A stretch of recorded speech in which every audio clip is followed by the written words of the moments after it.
test. We also have, in the high school program, we have the same standard or special diploma offering that any other school would have. We have to follow the same number of credits, 24 credits to graduate. They have the same requirements to graduate. We have the same standardized testing. They have to take FCAT, which is slowly being phased out with the end of course exams, which the students just love. It's great. And we have to do the same textbook adoption cycles. We have the same list of materials from the state where the teachers go and they decide which group is which textbook is the best for our students. But basically we have to follow all state and federal mandates. I mean, we're just like any other school in that respect. Okay.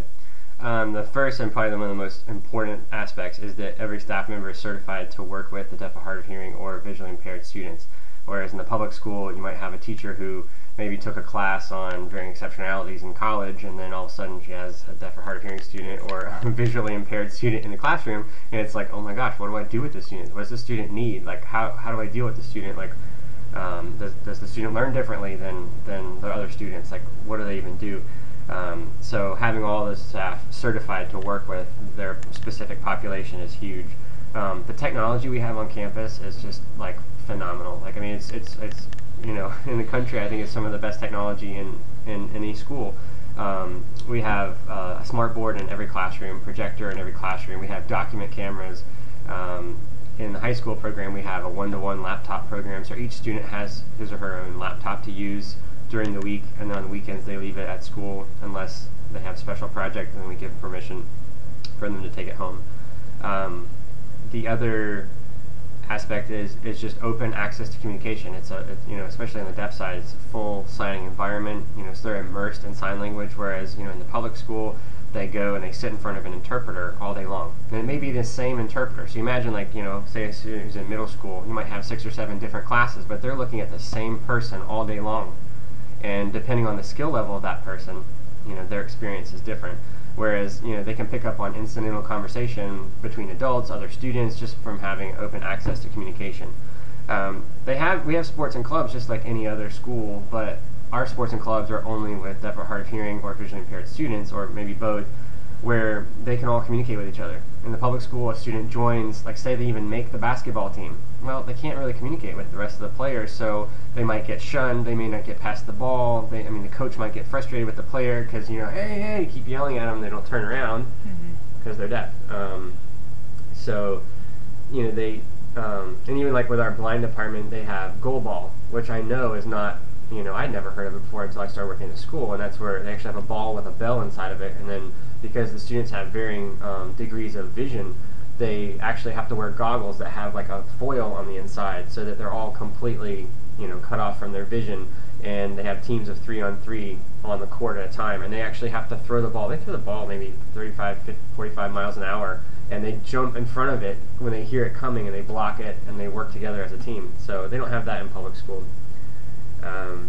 We also have Junior NAD, which is like the National Association for the Deaf. So it's, we have the junior version of that. So we have staff members who are the sponsors, and then students learn leadership skills, which, in the public school, a lot of times the deaf and hard of hearing students might just kind of feel not so good about themselves. They don't feel that sense of self-worth, whereas here they're able to learn the leadership skills to get up in front of people and do public speaking and organize events and, be agents for change, when they see something that needs that. We actually have an academic bowl competition that is only among deaf students. And so then there's a national competition, which we just went to in March up in Gallaudet University at Washington, D.C.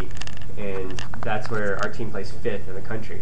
Wow. Against all the other schools for the deaf. There was like 325 students from all over the country. All these different things that other schools might have, but it's all with the deaf, and so it's like they're actually getting. But so they don't have a critical mass to offer the different kind of support services we can offer. Like, so we have all of our teachers are certified to work with the deaf. We have school psychologists who can sign, mental health counselors, social workers, reading and math specialists. I know other schools might have a reading or math specialist, but then ours are completely focused on how to work with the deaf or blind. We have the dorm, obviously we talked about that, the boarding component. That's totally unique, and it provides a lot of different opportunities. You think about,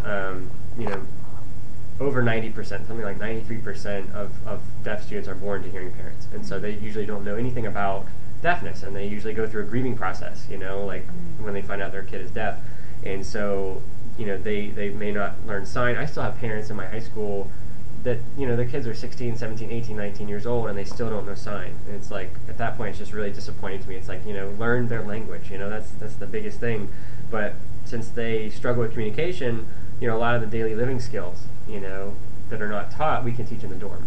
We have a whole curriculum that's based on daily living skills, so they can learn how to do all the things they need to learn how to do that maybe they wouldn't be able to learn from their parents because of language and communication issues. Outside of St. Johns County, you can be eligible for the boarding program. If you live in the county, you can't because it's considered too close, So some parents will actually move to our school, but they'll move just outside the county so that they can have the choice. Like we have students who live in Duval or even Flagler County or whatever, if they live in Palm Coast or something. Even with the class size amendment, which greatly reduced the class sizes in public school, our class size ratios are 1 to 6 in elementary, wow. 1 to 8 in middle school, and then 9th grade also, and then 1 to 10 for 10 through 12. 8 deaf kids is about the equivalent to about 25 hearing. Just because everything is through the eyes, you got to have everybody where everybody can see everybody. I mean, the whole thought of having like 20 or 25 deaf kids in one room and then trying to communicate, like having class meetings with them, it's like, you get half of them looking and the other half might be looking somewhere else, so.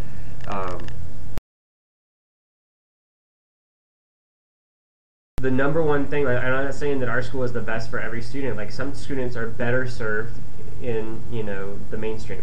Some students are better served at our school. Some are better served as a mix of both. Like, we have some students who come to us and they might go off campus for some other classes. They can, still get the challenges they need.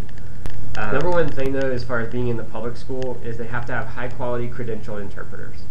Hands down. That's so getting better quality interpreters, and some of the districts really, they want to hire quality interpreters, but they can't find them. Because the interpreters will go where they are needed, where the demand is, and they'll go to more of the deaf culture community, like the deaf community, where the deaf community is stronger. St. Augustine, Jacksonville, Orlando, Miami.